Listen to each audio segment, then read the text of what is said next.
And I did a video telling him that I want him to apologize. But I simply stated, if you don't apologize, then you can't have a relationship with me. I don't feel like it's that big of a deal. I feel like it's Vlad disrespecting the culture. I don't feel like it's that big of a deal because he's been disrespecting the culture. Now you're taking personal shots at Dame Dash, one of our heroes, and making him out to be a bad father. And this is only appropriate in this business because we allow it. Because I talked to Vlad right after I put the video up that said, I'm not going to have a relationship with you unless you apologize. So he called me because we had a relationship. And we spoke. And we communicated like two intelligent individuals. Nothing to be angry about.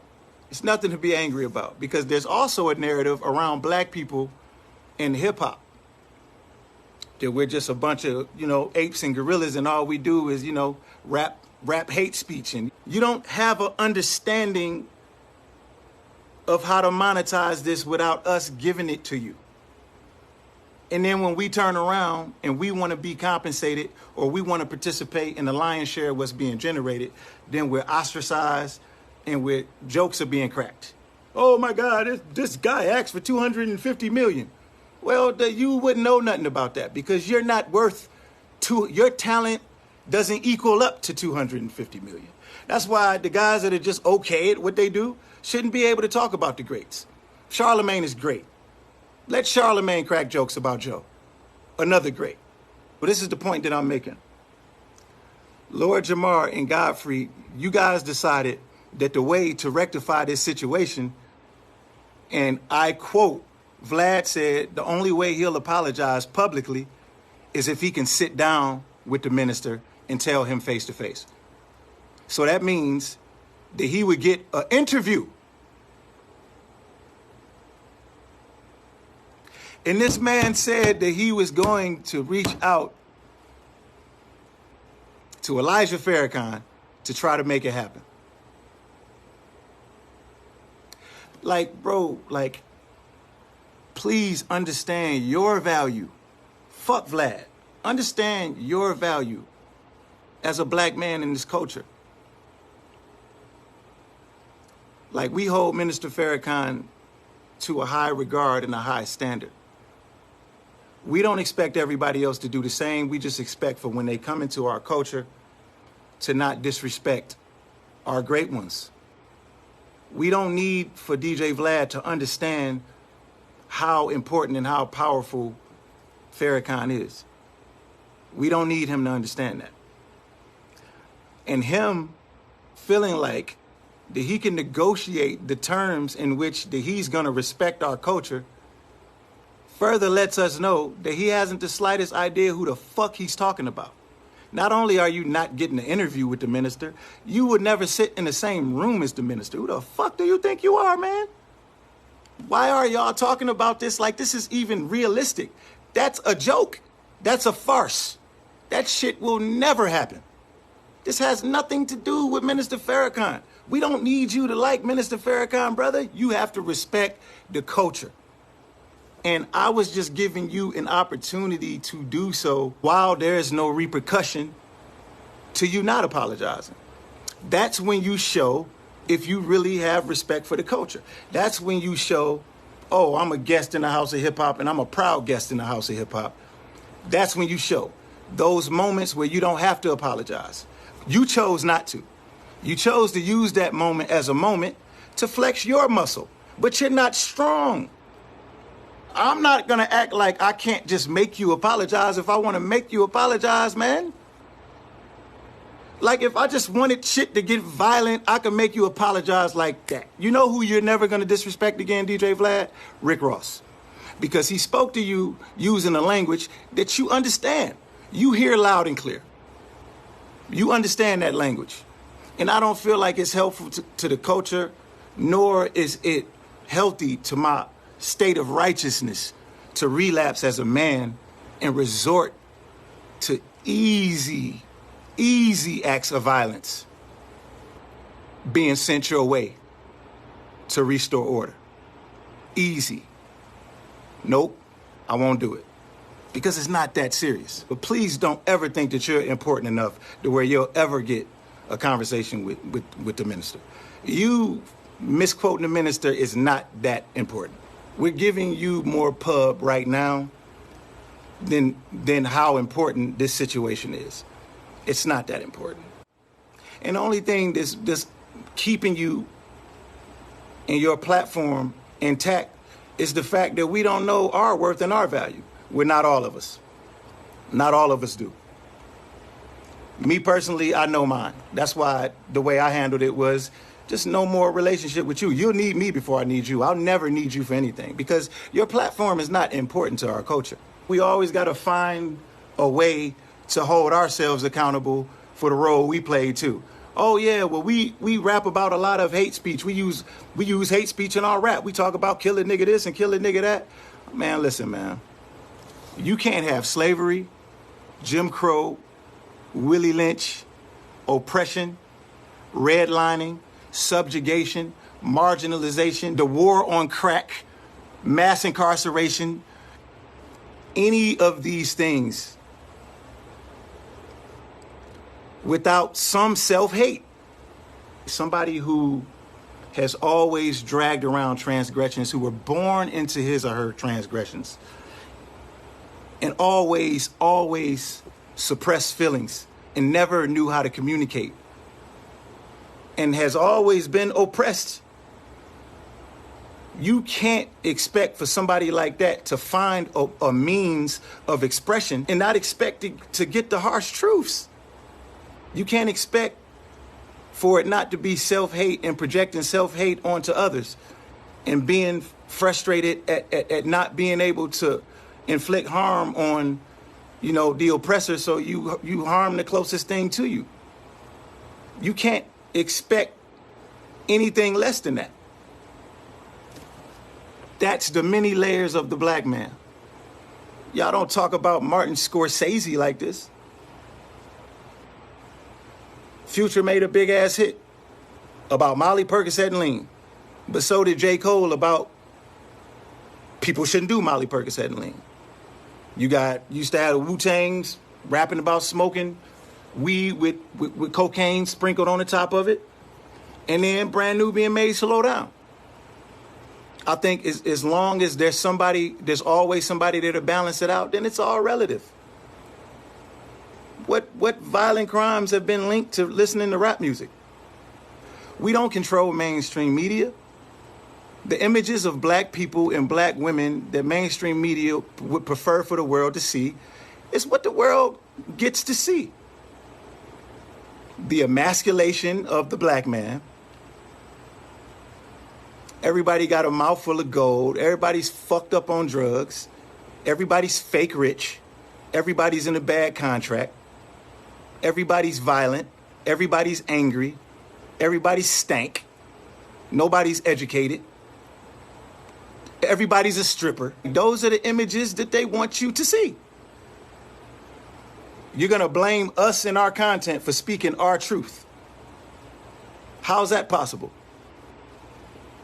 Like, the police have obviously been given an elevated level of power. They've been empowered by the powers that be to carry themselves as more powerful than the citizen, than the taxpaying citizen. So they're allowed to ride around in their cars that they purposely put sirens on them to make sure that people know these are the guys in the uniform that get to police this shit.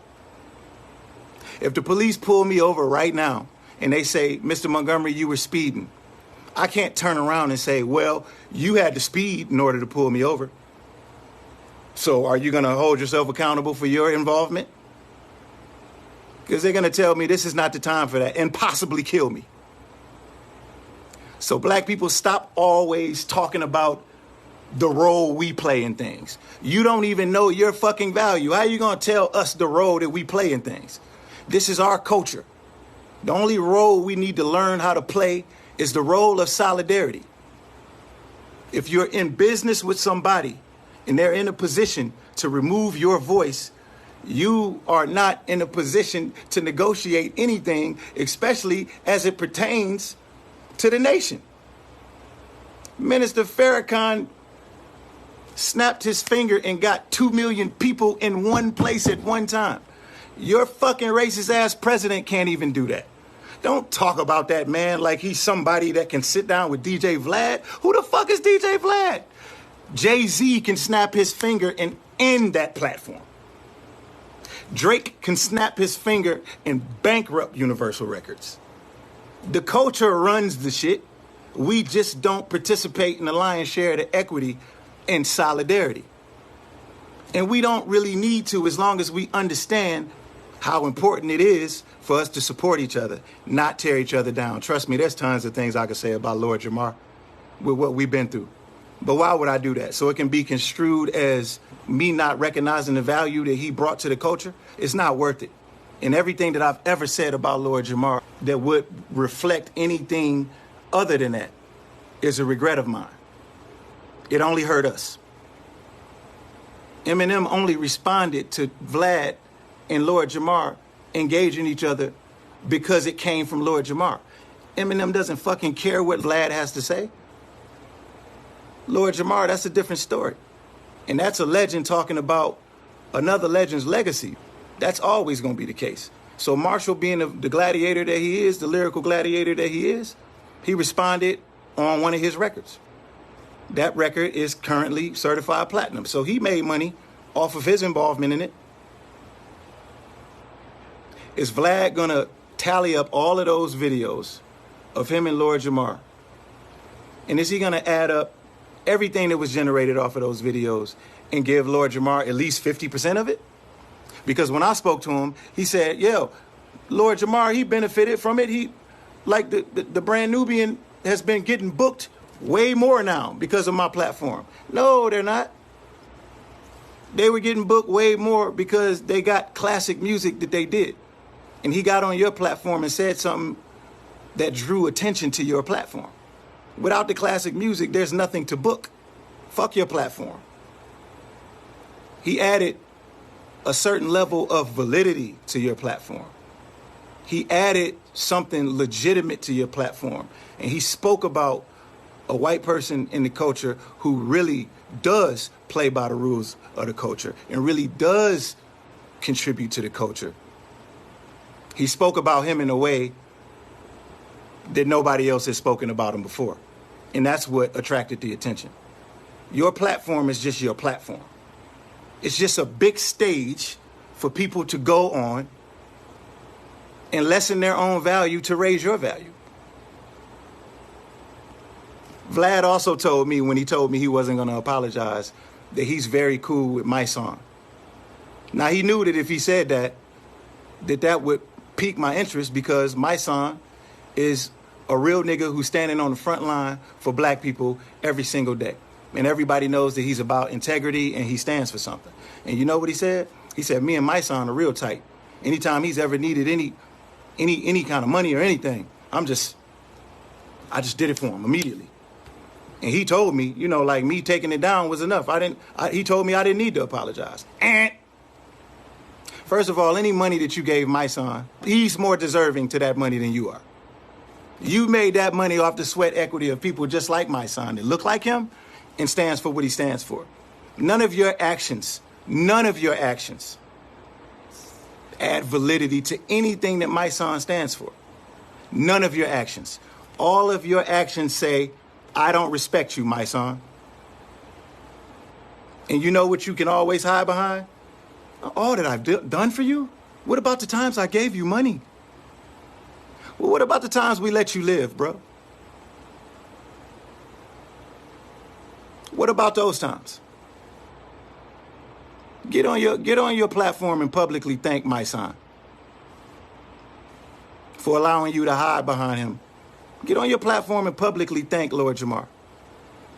Publicly give Lord Jamar a check. Thank Lil Bootsy.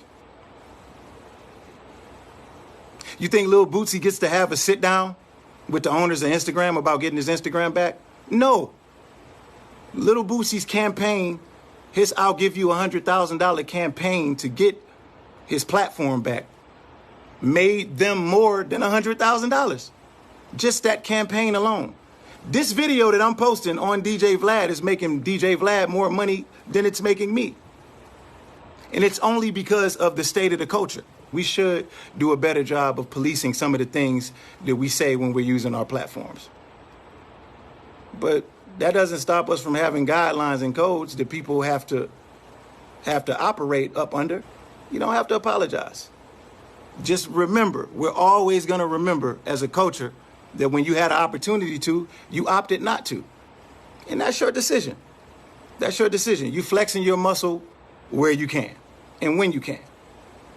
The people who should really be offended are the people who call themselves being close to you.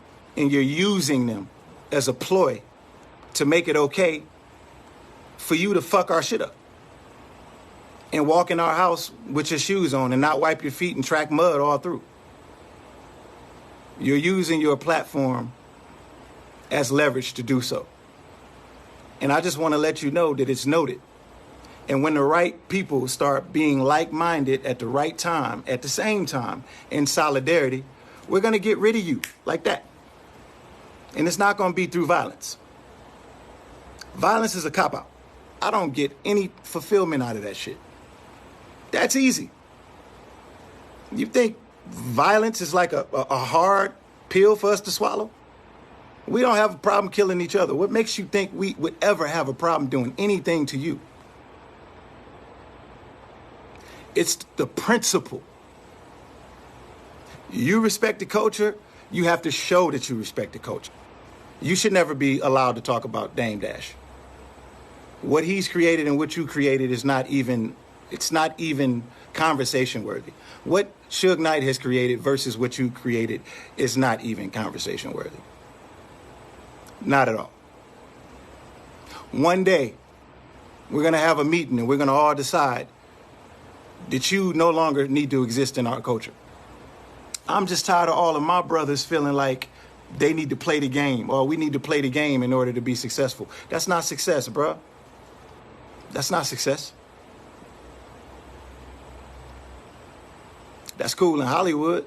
Tyler Perry, on the other hand, he can say whatever he wants to say. You can't remove him. He operates outside of your paradigm. He dispels the whole myth you have to use mainstream media in order to be successful. And my favorite one of all, there's not a lot of money in the black community. All of his movies are made about black people and for black people. And black people got his back, and that's why he's a billionaire. And that's why the way that he's building his legacy and the way that he's empowering himself economically and the messages that he's bringing across, especially when he gets on mainstream media stage to speak at a podium where he may have just received an award. There was one where he received an award. I can't even remember what award it was, but he was just talking about how he found a base that was like where Confederate soldiers were being trained to further fight to oppress Negroes, to oppress countless Negroes. And he said one Negro came and bought it and became a billionaire in this capitalist society that's socially engineered for us to either get killed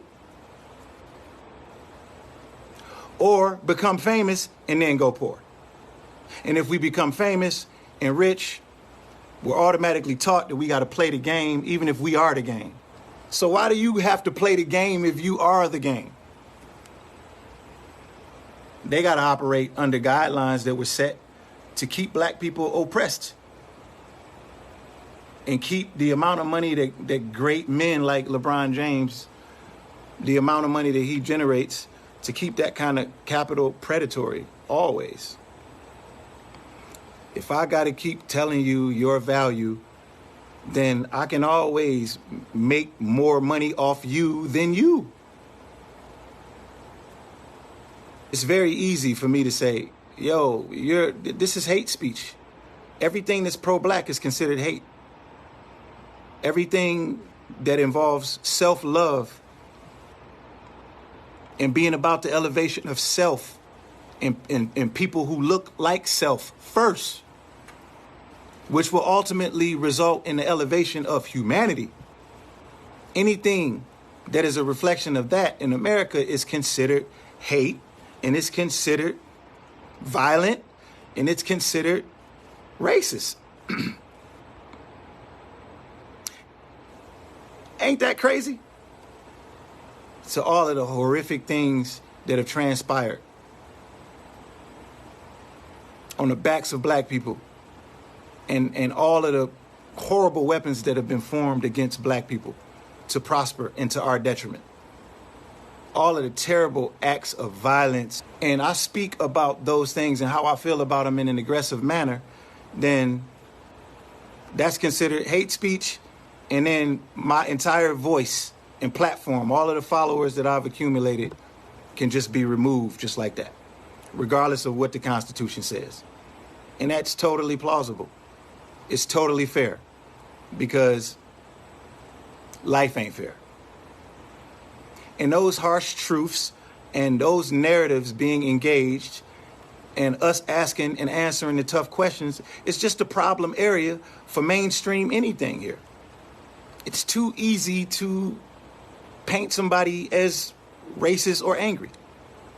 People who I thought were my fans did it to me. People who I thought became fans of me because they were introduced to me by Eminem.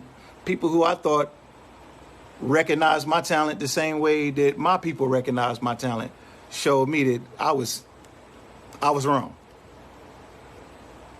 They have a way that they expect me to talk. They have a way that they expect me to carry myself when I'm standing next to him. They have a problem with me being objective. I got to agree with everything that the man says. We can't just really just be friends. I got to agree with everything that the man says. Automatically, he created me. Automatically, I work for him. Automatically, he's done everything for me. Automatically, look what he's done for you. Watch your mouth, stay in your place, Negro. And Marshall is my brother. I love him. And he's done a lot for me. But nobody created this but me. And there's plenty of people who did a lot for me. He's just the only one that you expect me to thank from here to across the street for the next 30 years. And that's problematic to me. I can't identify with those kinds of people as real fans. So when I get in the comments and I tell you kiss my ass, it's because I don't care how you feel. Because you don't care how I feel. If I'm triggered off of somebody that looks like me being murdered by the police, and you decide that y'all need to stop resisting, like any of these things that have been happening is punishable by death, then yeah, we got a problem. We're going to have a huge disagreement. A huge one. Because the majority of black people feel like that they have to conform to every racial fucking construct that's in place, especially in the music business. It's normal to sign a 360 deal. It's normal to go on DJ Vlad's platform and detail by detail tell the story of crimes that you committed, and think that that platform is actually helping your brand by you incriminating yourself. And then turn around and say, yeah, we need to respect our women more. Yeah, we do. We do. We do need to respect our women more. We could start with Meg Thee Stallion. Guy come over from Canada to shoot the lady in the foot. Nobody has shit to say. So I can understand why somebody like DJ Vlad would feel like that it's open season to be a fucking vulture. It's his job to be a vulture. And I really respect how good he is at being a vulture. I really do. I think it's a place for all of that shit. As long as it's policed by us. We have to learn how to do that. We have to. And it has to start with us not tearing down one another. And it has to start with us standing for something in solidarity. Same regard that we hold the minister to, we got to hold ourselves to too, as well. Vlad is not going to ask for a Jay-Z interview. He's not going to ask for a LeBron James interview. He's not going to ask for a Rihanna interview because he knows that these people are bigger than his platform. So why on God's green earth would he ever think that he can get a Minister Farrakhan interview? Why did y'all even dignify that shit with a response? Let's stop talking about this man. Let him continue to be a vulture. Let him continue to be that. And when you're tired of it, we can come together and we can do something about it. Something real and something constructive, something that sends a message to the next motherfucker coming in whose culture this is. It's that simple. They do it to us all the time. They attack on every level. There ain't one black man in the history of niggas in America who has ever been treated by the corporation and the powers that be like a person of value. Every man, no matter how great, has always been treated or had some sort of incident where he or she was treated like they were disposable. Because that's what oppression is. And that's the same way we get treated when we get executed on camera and nothing happens. No arrests were made in the Breonna Taylor case. It's not even the case yet. There's already been a civil judgment of $12 million. Who gives $12 million to something where everybody's fucking innocent? So the one area where we have a voice and we have a little bit of control because we have the influence and we're starting to see what our value is, we're allowing people to come in and walk all over us. We're allowing that shit. We're being complicit with the wrong behaviors. We're going into business with people who adopt ideologies that are to our detriment for self-gain. We can't keep doing that. It's not difficult for white people to play musical chairs with the highest executive seats in the music business. Our culture dominates the market share. The opportunity within the corporate infrastructure should be a reflection of that. If that's not the case, that's discrimination. It's not, you don't need to see any other facts. You don't need to fucking give everybody the benefit of the doubt. Why are you giving people the benefit of the doubt? I can feel like that you're one of the most talented people in the world. As long as I'm the sole beneficiary of your talent and you're okay with that, then fuck yeah, I love you. I'll show you all kinds of love. I'll introduce you to my family. I love you. But the second you start wanting to be independent, the second you start wanting what you're worth, then you don't look as attractive anymore. It's like there are white people who aren't necessarily exhibiting racist behavior per se, not obvious racist behavior. And those are the same people who just love the idea of you. They fall out of love the second that they can't control you. If everything always comes down to what about all that I've done for you? Come on, man. All that I've done for you. Vlad is not in a position to do anything for my son. He should be paying his ties to the culture. He should be sending little Boosie checks. He should be sending everybody who regularly goes on that platform and gives him content free of charge. All of that shit is worth money. Everything that is us is worth money, man. Everything. The fuck? Please know your value. Know your worth. Know your value. Know your worth.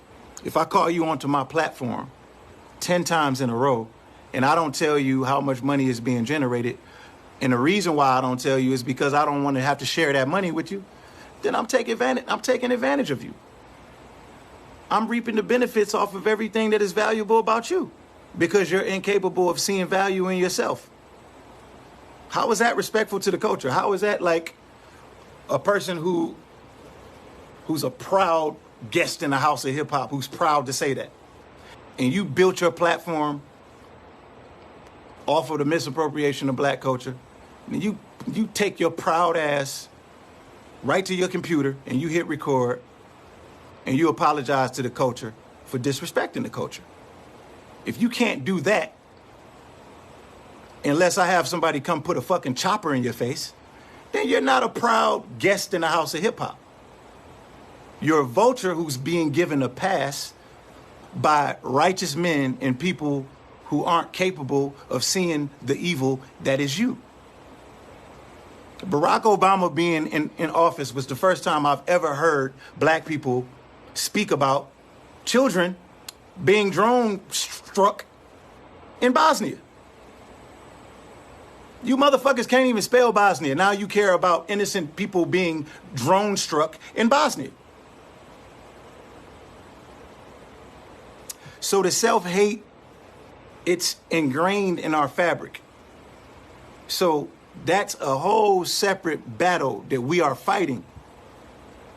But for now, if we're constantly looking at ourselves, how are we ever going to be able to hold anybody accountable who don't contribute anything?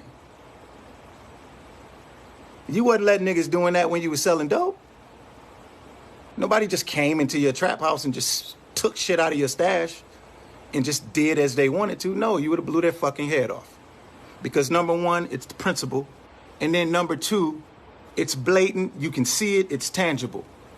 Somebody's taking food out of your children's mouth. Well, guess what? This is the same thing. When my phone rang and I seen Vlad, I knew that he was just calling me to tell me he wasn't going to apologize. And he did that like clockwork. He talked about all the niggas he was cool with in the culture and how they told him he didn't need to apologize. And he told me he wasn't going to apologize. And I said, okay, cool, fine, no problem. The rules of the community and the codes of conduct that is the community, that same disciplinary swiftness is not applied across the board at all. At all. We are disciplined different. So maybe we might want to start doing some disciplining ourselves that doesn't involve violence. I can use my affiliation and my relationships with powerful gang members, my relationship with high-ranking members of the Nation of Islam, my relationship with important executives, black executives, my relationship with rich drug dealers, my relationship with cold-blooded killers that's in my own family. I can pull all of those resources together and create a bigger problem for any powerful white man in this record industry than they can create for me. And that is the honest to God truth in fact. The only thing that makes me different from you niggas is you niggas are afraid of something that you don't even know what you're afraid of. You've been conditioned to think that they're above you or they're better than you or that it was meant for them to make more off of you, off of everything that is you, that is special about you. You've been conditioned to think that they're supposed to monetize that. If you're a world-class athlete, you've been being prepped since a young prep athlete, since probably elementary school. You've been being prepped to go and do some shit on God level and that be policed by people who have no athletic ability, by people who have no kind of musical ability. And the reason why a lot of these cycles continue to repeat, especially in the music business, is that a lot of the black people who finally get in some sort of position and think that they're rich, because your richness is only a juxtaposition of your poorness. You come from nothing. So any carrot that they dangle over your head is gonna be fucking delicious. But guess what? It's only a carrot out of the complete fucking bounty that they are feasting on the back of your sweat, equity, and hard labor as a brilliant mind and a divine talent. We're plugged into this earth in a completely different way.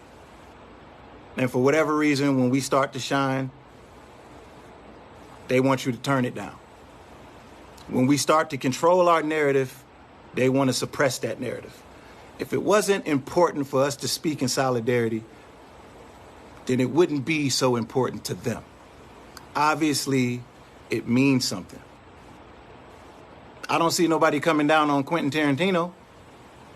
He don't have a problem writing a script with 10,000 uses of the word nigga in it. He don't have no problems. He used that shit fluently. And he's being backed by valuable niggas. I've watched a couple Quentin Tarantino interviews, and I was uncomfortable listening to him talk about the usage of the word.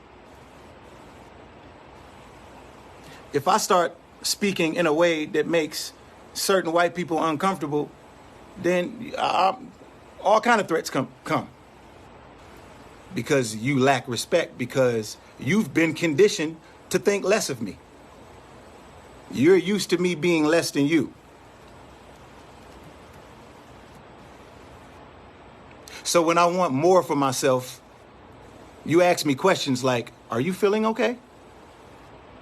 You've been acting real strange lately. Are you okay? I don't know. You're starting to get big. Oh, don't start getting arrogant. I ain't never heard nobody call Brad Pitt arrogant. Why Tom Brady don't ever get called arrogant? How many white people that are rappers or singers do you hear complaining about being in bad contracts? I know one. His name is Eminem. The only one I've ever known. Everybody else seemed to be doing fine. I know white producers who had 2 placements, and then next thing you know, boom, shot to superstardom. I know white producers who, if you look at the producer agreements and you look at the splits, they can play a guitar on a song. And they'll get a bigger percentage of that song than I'll get for producing the fucking song for somebody and having to clear a sample. It's happening in all shapes, forms, and fashions. And it's being construed as, oh man, y'all niggas need to chill out, man. Y'all bucking against the system too much. What? What system? What system? I don't buck against any system. I don't want to be a part of any system. I want to build a different system. I want to build our own system. I don't want to coexist with anybody who's not for me. And I don't want to coexist with anybody who's just telling me they're for me. And I don't have to coexist with DJ Vlad, and neither do you. The culture does not need DJ Vlad's platform. Sorry. So stop talking about that man like he's fucking Gaddafi or somebody. Who y'all think he is, man? Y'all think this dude is some sort of like tastemaker or something? You ever seen that guy? Is he fucking cool to you? Fuck that platform. It's not needed. Name one person that platform has helped. Name one. One artist that DJ Vlad's platform has broke. Because I can name plenty that his platform has got put in prison. You know what platform was used to create countless stars that never gets talked about? The Wayans platform. In Living Color. You had Jim Carrey. You had Jamie Foxx. You had all of the Wayans. What about Def Comedy Jam? You know Russell Simmons, the rapist? The rapist and the horrible executive who started Def Jam in his NYU dorm room, who gave you Russell Simmons and LL Cool J, and Def Comedy Jam, who gave you Dave Chappelle, Martin Lawrence, which gave us The Martin Show. All of these platforms, that's how you create black millionaires. Don't talk to me about no white people who made more money off of the black person than the black person made off of himself and say that the white person created that millionaire. That is false. That's how you create millionaires. That's how you break superstars. Keenan Ivory Wayans wasn't somewhere sitting around trying to figure out how to minimize everything that is Jim Carrey because he's white and he's worried about him blowing up too much and acting funny or feeling like he's a threat to his position. That's not how we move. So you can't project that same hate onto us. And Minister Farrakhan don't need Instagram. He don't need Facebook. He don't need Twitter. The message is the message. He doesn't need a conversation with DJ Vlad. And I'm sure they couldn't sit in the room long enough to have a conversation that even makes any sense. What would they talk about? What does DJ Vlad and Minister Farrakhan have to talk about, bro?